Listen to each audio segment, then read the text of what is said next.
Hello, my name is Jonathan Forster, and welcome to the Multi-Story Thinking Podcast. I'm an interior designer and educator. My job is to improve quality of life and productivity by helping people to create beautiful and practical spaces to live and work in. The Multi-Story Thinking Podcast takes an educational slant to the interior design world. So sit back, relax, as we help unravel the mysteries of interior design.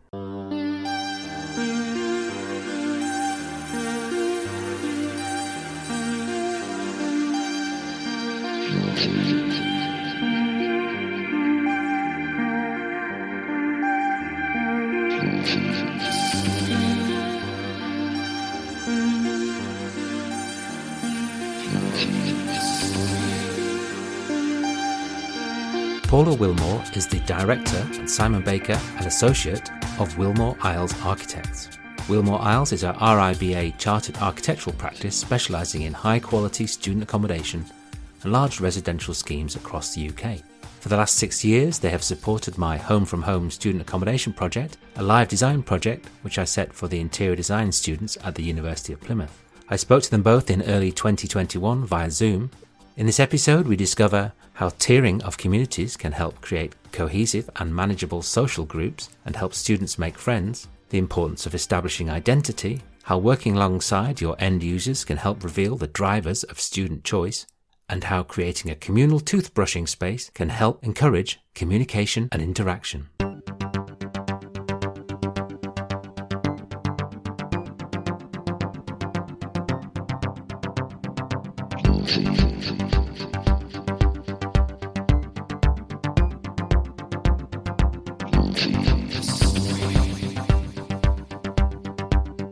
We've worked together on the projects with the students, and that's been, from my perspective, really productive.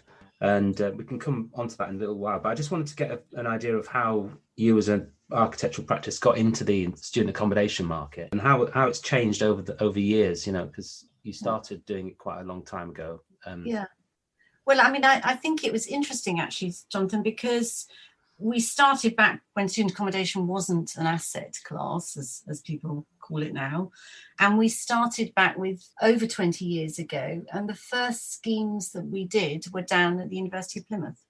So with a director of estates who was a really interesting guy, Martin Birkin, and what was then a company called Jarvis, which became UPP later, and a guy there called Clive Crawford. And the two of them, I think, worked together to come up with this idea of a sort of public-private partnership on with student accommodation in universities.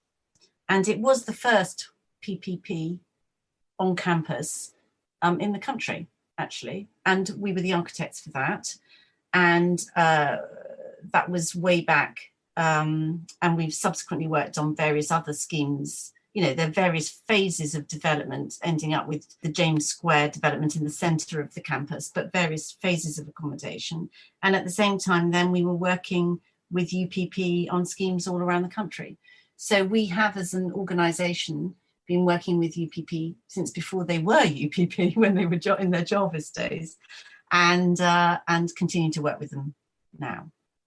20 years. And over that time, it's changed a lot, a significant amount, and the sort of expectations of what universities are looking for and what the student, and particularly what the students and the end users are looking for, has changed a great deal. And whereas back in the beginning, it was really just talking about providing, a flat with, a kitchen, dining area, and some bedrooms, and sort of giving them some space to sort of live together, it's moved on significantly. Now we're talking about how the wider student experience, across the campus, across integrating into the whole, life that they have, they're living, their sort of working experience, their learning experience as well. And UPP, that stands for University Partnerships Programme. Yes. Yeah.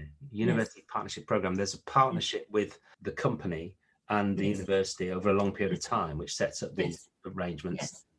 Yes. And financed over 20, 30 years, some of these projects. Yes, they vary. The length of these sort of arrangements varies. They can be up to 50 years. I think at the University of Reading, UPP did one that lasted for 125 years. So I think that was unusual, but they're usually somewhere between 30 and 50 years. And it's a partnering arrangement where the universities recognise that providing accommodation, whilst it's really important as part of what they offer the student, it's not their core business. It's not what they're there to. They're there to provide the learning for the students. So it provided them with an opportunity to get somebody in to partner with who would then build the accommodation and work with them to provide that part of the of what the students needed.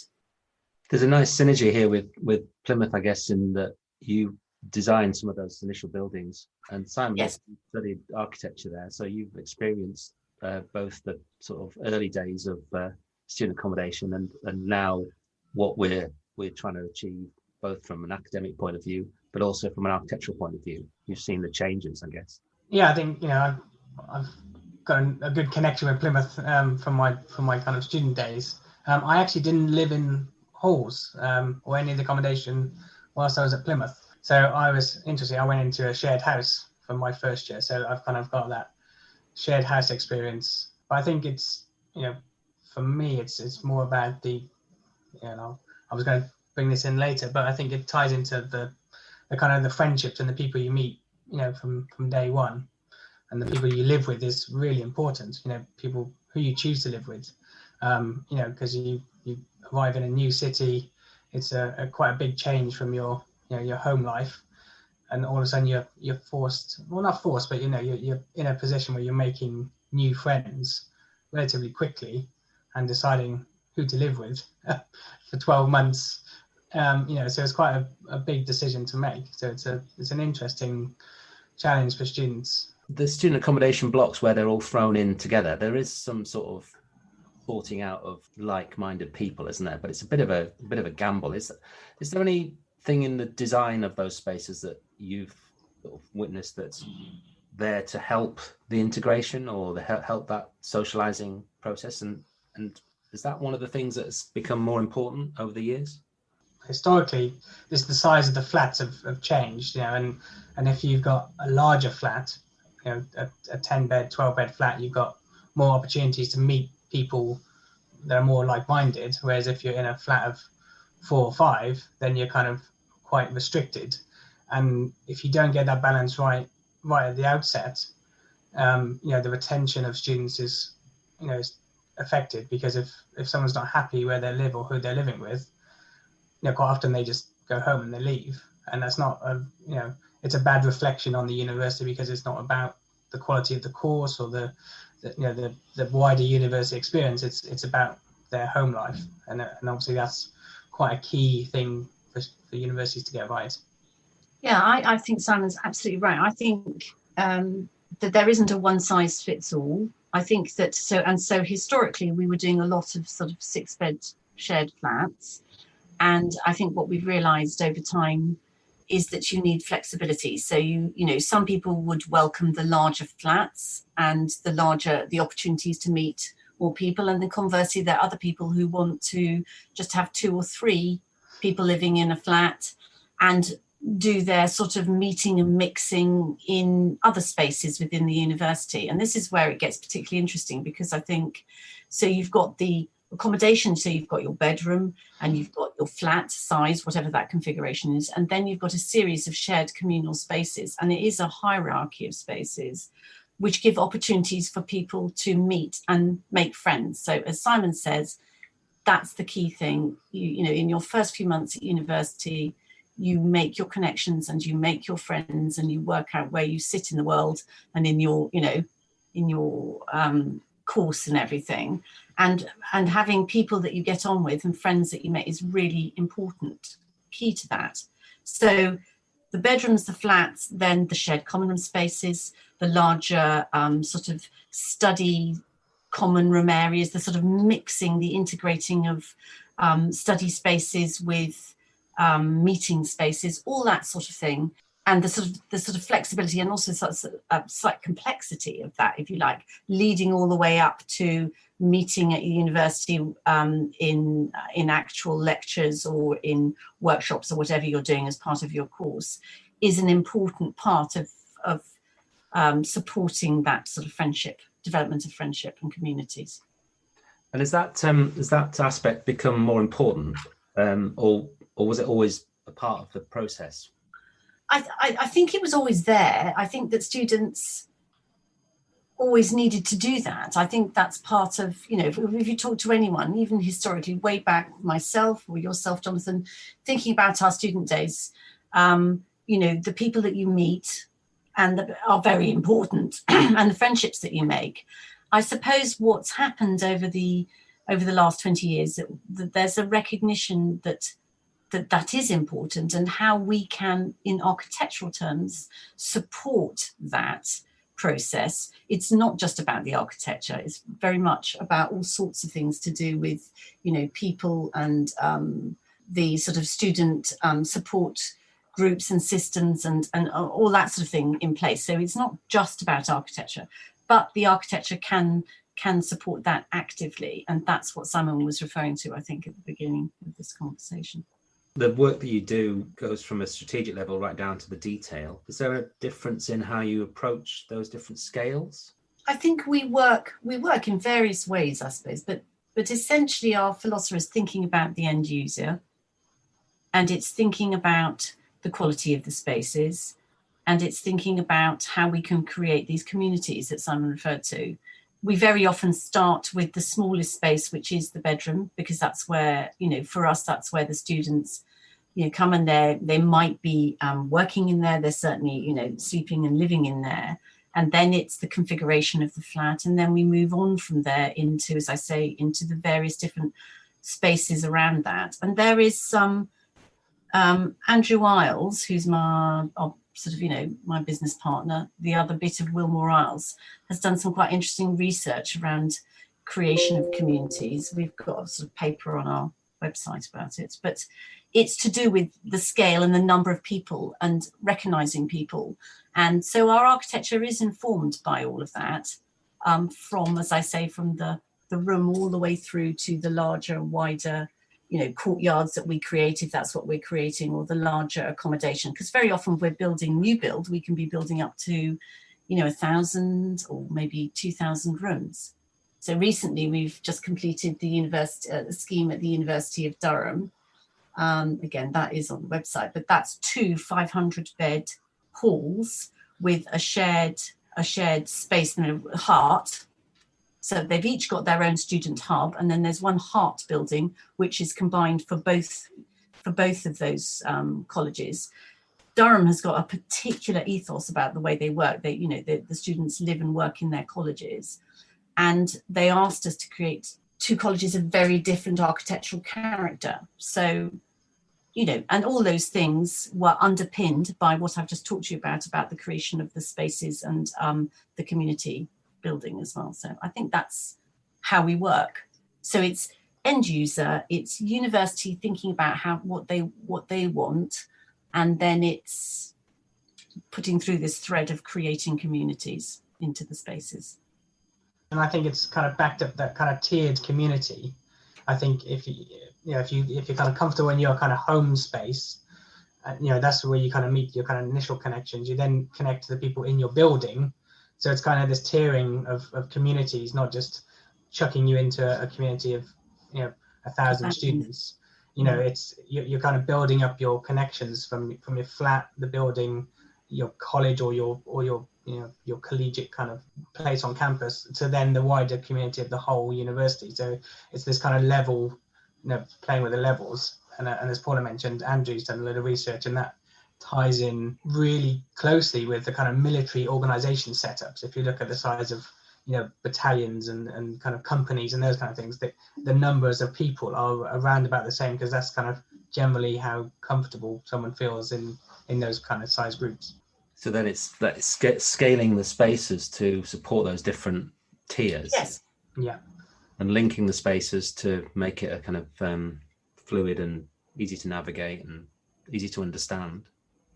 Yes, indeed. Yes, indeed.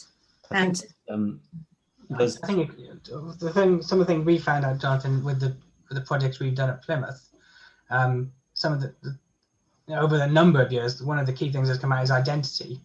And establishing an identity as you kind of start at university. So I think that those tiering of the communities helps to establish identities.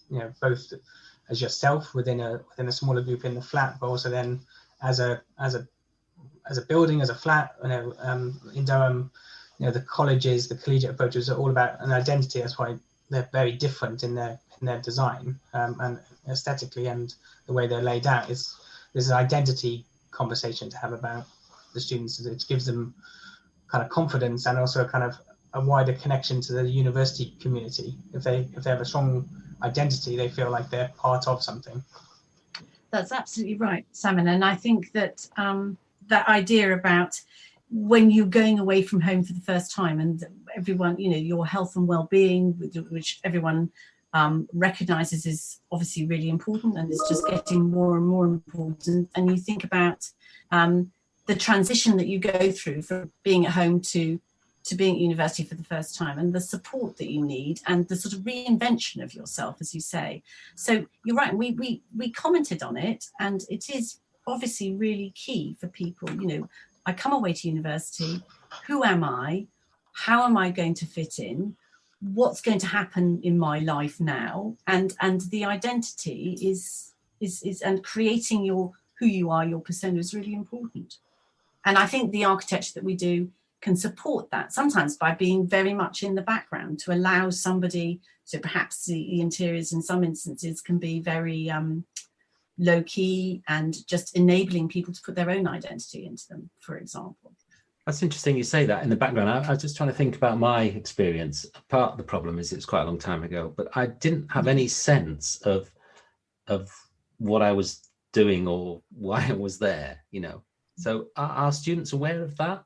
From our perspective, talking now, we can talk, with some the hindsight. Yeah, I think that's it, isn't it? That with some knowledge that this is what's happening, we can see it. Yes. Students perhaps aren't aware of it, and you're saying that buildings and spaces need to work sort of in the background, in a sense, to quietly just comfort and support people. Yes. I think so. I mean, I don't know. I mean, I think that I think the attitude towards, there are various things that have happened since, and I went to university long before you, but when we went to university, you didn't pay for it. There were all sorts of things around it which were very different. And now there is a sort of an element of, it's a different thing. I think students have huge expectations about when they go to university, but they also have huge, they don't know what is going to happen. They don't know how they're going to be and how it's going to work out. But I think that young people nowadays are very savvy in a lot of ways, and sort of worked out, they know that they're paying for it, that their student loans, they have an understanding of they're paying for the academic course, they're also paying for their parents, or they are paying for the accommodation. It's a huge commitment. So even if they don't know what they're doing and are trying to find their space and place, they have some expectations, and they're looking, I think, to see how they'll fit in and what's going to happen. Yeah, I think that fee paying element, and also the competition between universities and accommodation providers has driven up design standards and expectations. But definitely, alongside that, there's that whole thing about student well-being, which is becoming more apparent, more visible, I think, because we are becoming more aware as a group of people, I suppose, with the resources that are available online, and everyone's into thinking about their mental health in a way that you would never discuss back in the day, would you? Get on with it. It's now, so we've got these sort of competitive urges from the business side of things, getting value for money, but also an awareness of needing to support the students. And particularly, I suppose, in the last sort of 9 months, we've seen that highlighted massively. Hugely. And And the thing about and I think it's not just students, I think we're talking about it in business as well. So being aware of whether you have good mental health or not good mental health, and integrating, we have been for decades, people have been talking about keeping fit and being active and physically healthy. That's been a thing. And obviously, if mentally you're not feeling healthy, then it's a holistic approach, isn't it? Basically, the two should be combined, really. And I think people are just beginning to realize that you can't sort of categorize one as something over the, on one that's sort of separate.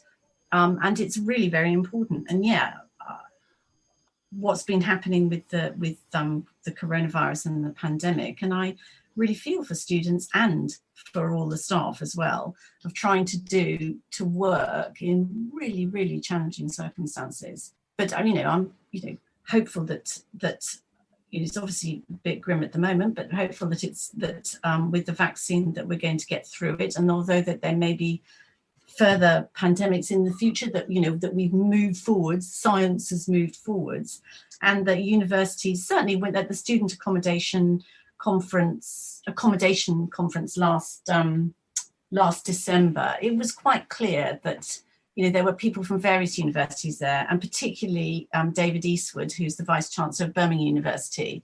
He was giving the opening address and answering questions, and he was very clear that, and I think he's right, that universities are in a strong position moving forward. And even though we've got the there's this whole thing about online working, which will be and continue to be a sort of a part of what we do. And I think that's true for us as architects as well. But, he made this very good comment, actually, which I've been telling everybody because I liked it so much. And he said, creativity is when people are in a room together, face to face, and the unexpected happens.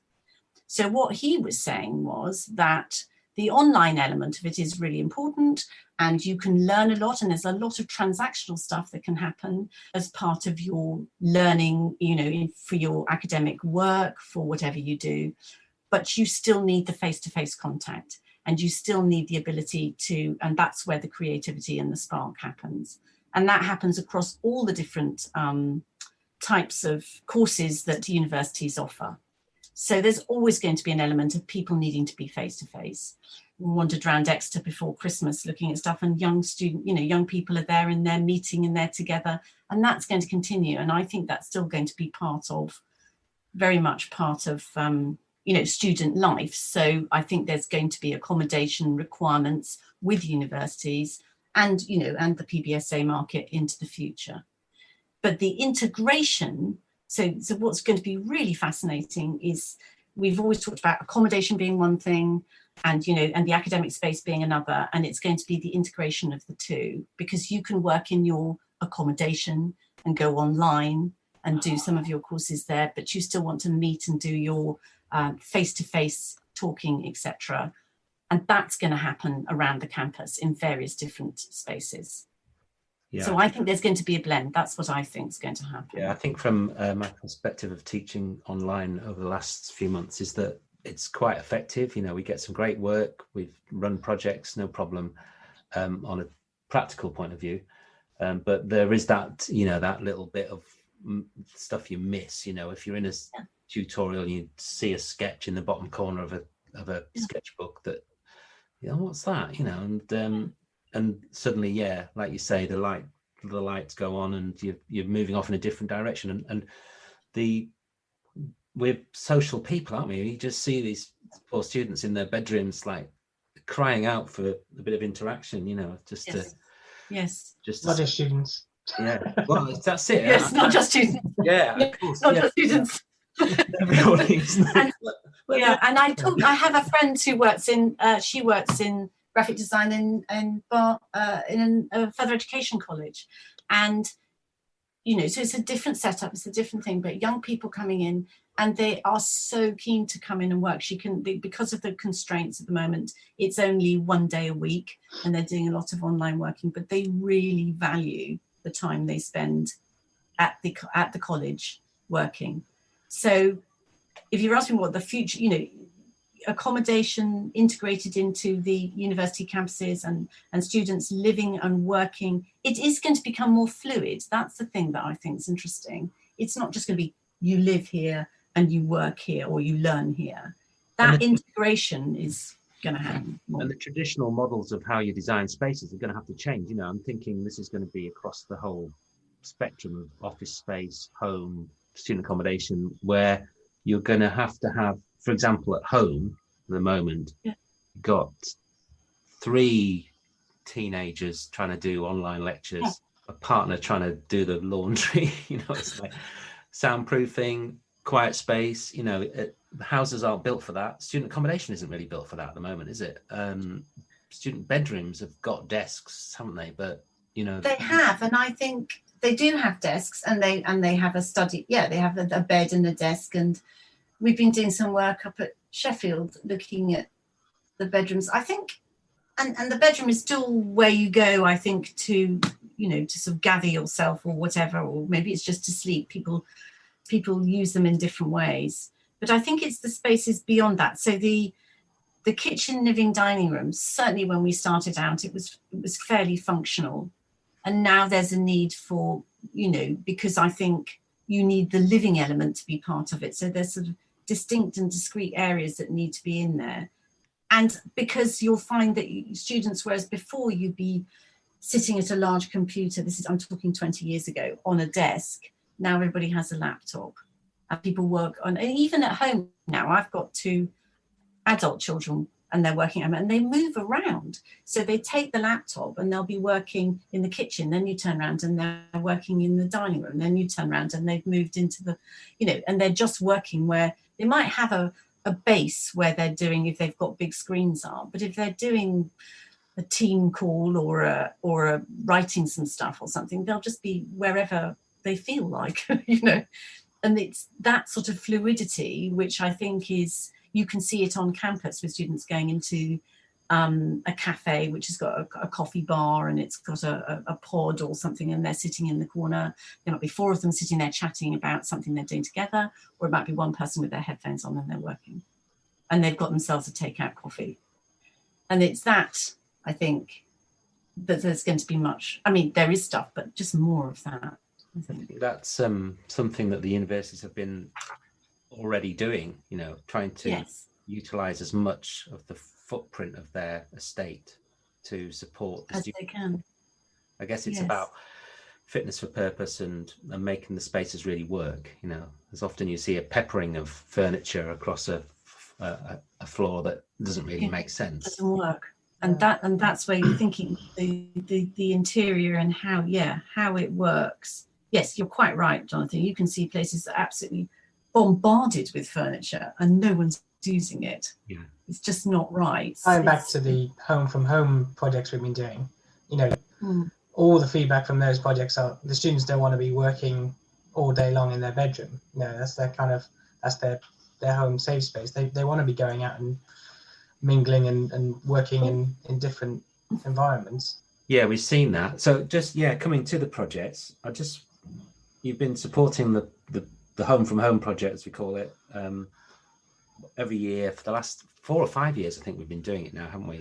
I just wanted to just get your thoughts on why you got involved in the first place. You know, what value do you see in it, I guess, and what are the insights that you've gained, or you know, how has it been useful to you guys?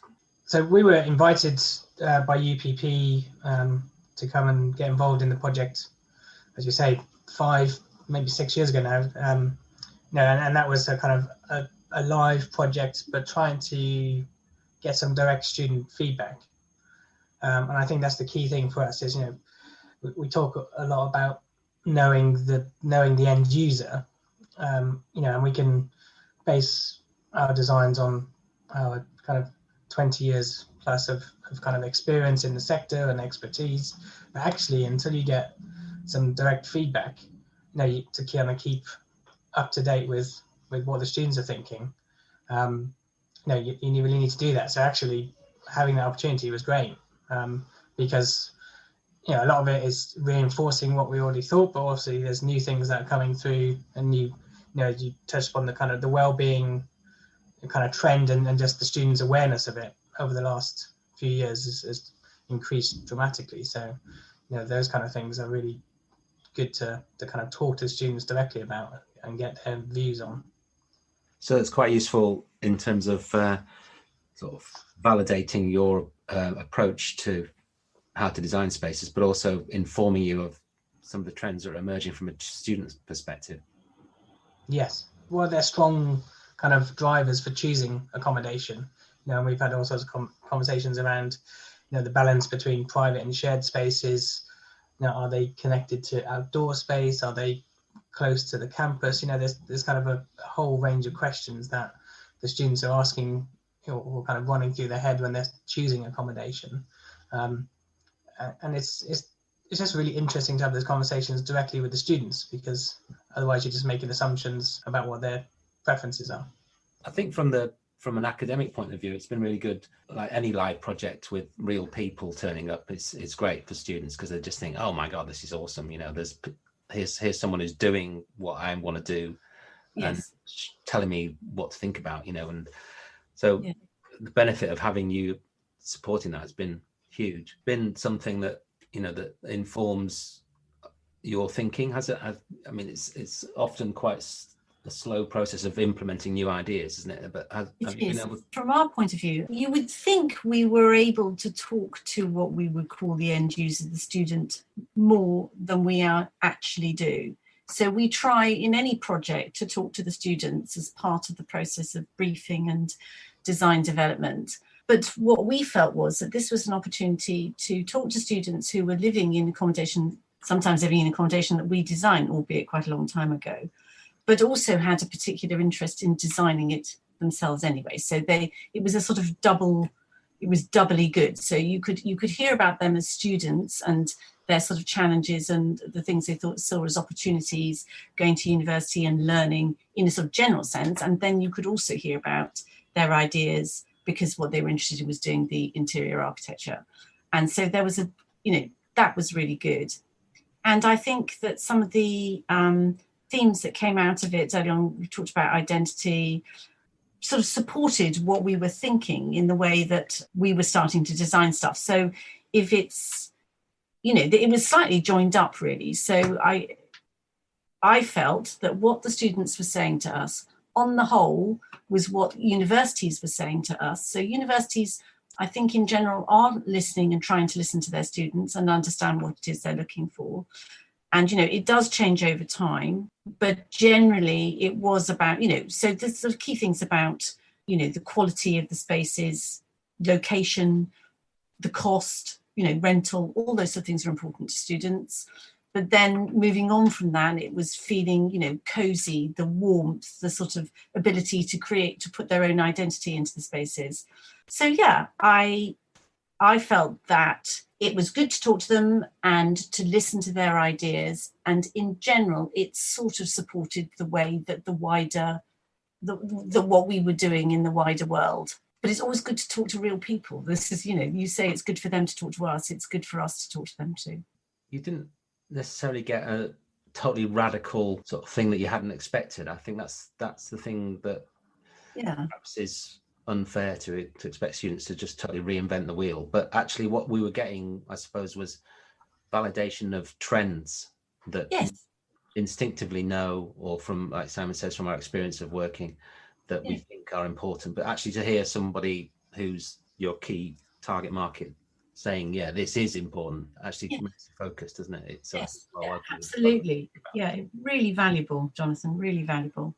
I think it's, you know, it's not, I don't think I'd be very surprised if there was, you know, something that came out of some of these projects that was really radical and kind of as a huge change, because I think, as you say, these things are kind of slowly implemented, you know, the kind of the well-being kind of aspect, the kind of the homely aspect of accommodation. You know, if you look at accommodation 30 years ago, you know, it was breeze block walls and, you know, it was very kind of institutional. So, you know, whereas now they're a lot more kind of homely, and so these things are kind of, you know, they take a long time to implement, but the themes kind of underlying are the kind of key things that we can pick up on. I think some of the things I remember that you know, someone saying, "Oh, we've got to have a plug near the mirror," so it's pretty obvious, isn't it, for your hairdryer? But also the shared toothbrush zone that we had a couple of years ago, Yes. which to me was like, what? You know, but you know, lover of privacy and space to do everything. They were very comfortable about brushing their teeth together, weren't they? Yes, and that was fascinating, because so we were giving them an area and they were trying to work out how to prioritize what they did with that space. And some of them ended up with very, very small sort of sleeping pods, because I'm just going to sleep in there and that's fine. And there were sort of pull down doors and all sorts of things. And then they started that element of shared living and creating friendships and living together, if you like, when they're doing cleaning their teeth. Whereas, you know, we've been putting in student accommodation, which was, you know, everyone wants their own bedroom and everyone wants their ensuite pod. And I think there still is an element of that. And I think particularly first years, and particularly women, quite often feel, but not just women, but feel that they want to have their own shower. That's important, shower and toilet and what have you. But these, and it was young women, they were basically used to more sort of communal living, and they just thought, yeah, no, we could do this, and it was great. It was an excellent example of, you know. And that shows having a good mix of students from different backgrounds and cultures. Actually, it's really good to kind of bring them all together, because I think that student in particular was American and had a kind of different experience in her previous colleges of kind of, you know, togetherness, and you know, we're all as a group, we can all brush our shared bedrooms, you know, dorms, and we can all brush our teeth, and that's how we make friends. That's how we kind of connect and bond. Whereas maybe someone from the UK wouldn't have had that experience. So having them all together is really exciting, just to see, as you say, there's kind of those light bulb moments where they're going, oh yeah, that makes sense. You know, so for us, that's really exciting to witness, I think. And somebody else saying, no, I would prioritize, I only want a tiny little galley kitchen. I want to have the biggest space I possibly can out of this area for myself. And that, you know, and that's fine too. And so going back to what we were saying right at the beginning about, to some degree, within the bounds of what we're able to do, creating a level of flexibility to allow people who all have different, you know, requirements to sort of fit in. Are you able to do that with your schemes? To what extent can you enable that wide group of people? Because we've got more international market, you know, we've, I suppose, I think that needs to be, I think that needs to be driven to some extent by the brief. So, you know, we recognise for an international, so for example, if there's a Far East market, or, you know, there might be some different requirements around that, which might be more to do with the operational side of it. The operational side of it is just as important as the architectural side, but might cross over into people, for example, who want to live in spaces that are very well heated or very well, you know, are used to being in accommodation, you know, whereas if you were a UK student, you might say, well, you know, just put a jumper on or something. But people want the temperature of the accommodation to be at a higher level. Now, that historically was something that we used to come across. Things have moved on. I think times have changed in the sense that, you know, our buildings have, with the requirements of, you know, legal requirements, building regulations have become, you know, more and more insulated, and actually now I think overheating is probably an issue quite often in some, you know, because they're quite cellular.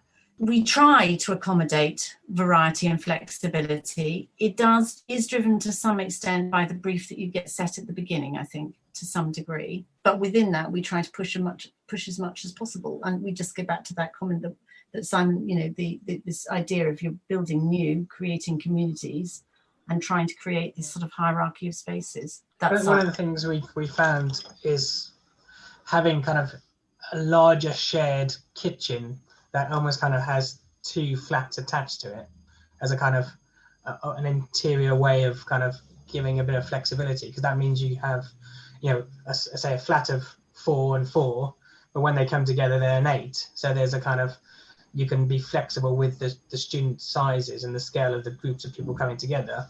And we've done that in on a number of projects, and that seems to be quite successful quite often. Yeah, and that actually works when you're doing returning students who might, so you're trying to rent out something for, it's easier to find a space for 4 students, to rent out 4. But if you had that shared larger kitchen, living, dining room, and you had a 4 and a 4 going into it, that works quite well, doesn't it? We have done that on projects. And I think the needs of the first year student are different from returning students. So there's what we've been talking about and focusing on particularly is young people transitioning from home to university for the first time, and the requirements around that, and living on campus, hopefully, and and what the accommodation needs to provide them so that they can create their friendship groups, so they can go off in years 2 and 3. Maybe they stay with the university accommodation, maybe they go off and try living in the community. There is that classic model would have been just first year accommodation, but we're shifting to more opportunities for your whole stay at university to be within student accommodation, and then once you leave, going into co-living spaces which are basically sort of pumped up, more higher sort of spec. Yes. Yeah, and I think the co-living to some degrees is driven quite a lot.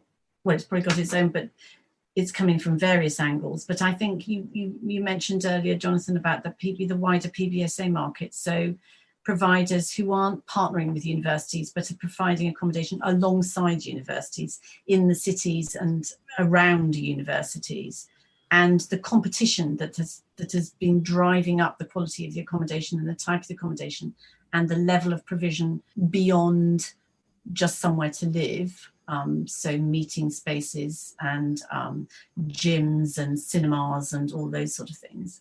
That then means that when people leave and start working, and the co-living then is about trying to continue that idea, but actually then integrating that building or that space into the whole community, because you're no longer part of the university, you'll be out in the working world, but just sort of bumping it up again to create that level of community within the building that you're creating, the co-living space.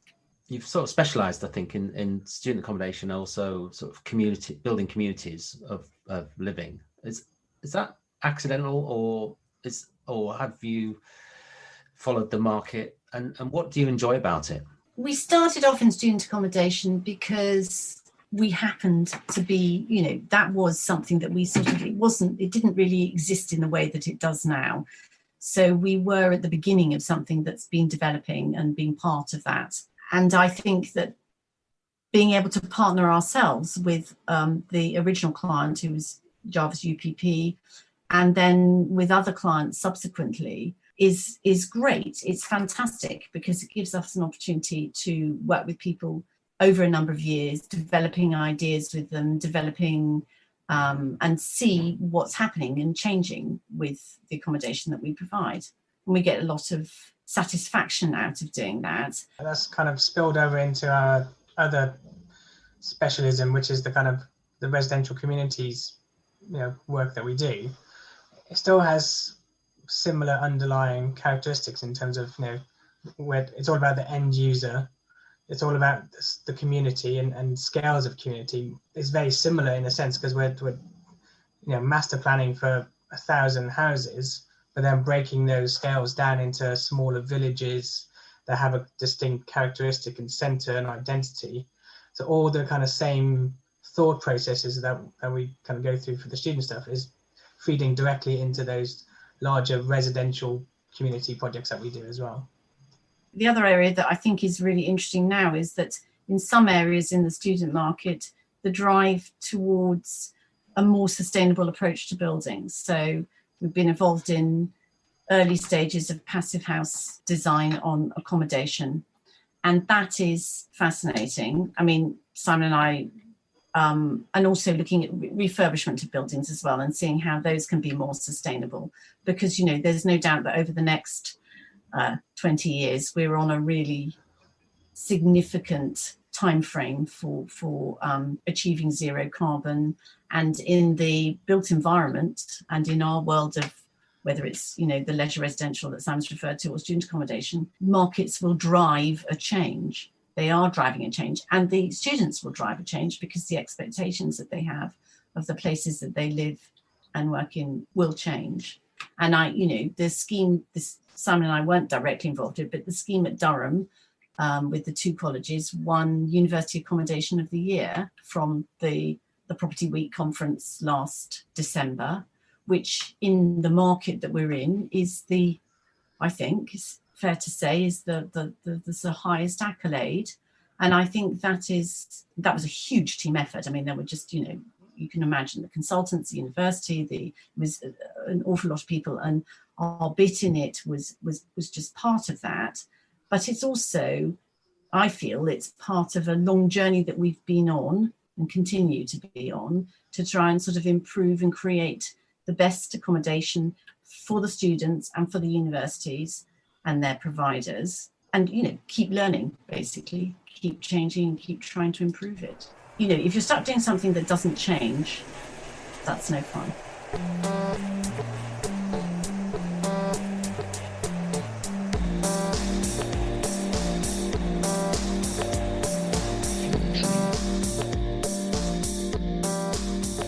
I'd like to thank Paula and Simon for taking the time to talk to me and for joining me on the project Home from Home over the years. Both Paula and Simon have got a great deal of experience of designing student accommodation, and that's been a wonderful resource for the students, and their feedback and encouragement has helped them develop their schemes. It's been a really positive project in terms of pushing forward thinking and giving students real life experience of the design world. Paula and Simon's approach to user-centred design built on interaction with students, understanding how they live and work, and their collaboration with the property providers such as UPP is creating some really innovative and exciting places for students to live and work in. And we're seeing those spaces evolve into more blended and flexible provisions, which create spaces that students can really enjoy using throughout their study time and also in their downtime. That approach is very much favoured by the interior design course at the University of Plymouth. If you'd like to know how to be a kick-ass interior designer, follow the link in the show notes. We'll be running the Home from Home project again in September for our second year students and sharing the outcomes on our website and through social media. I'd like to thank Dave Clark from I Am The How for his advice and technical support in the setting up of this podcast.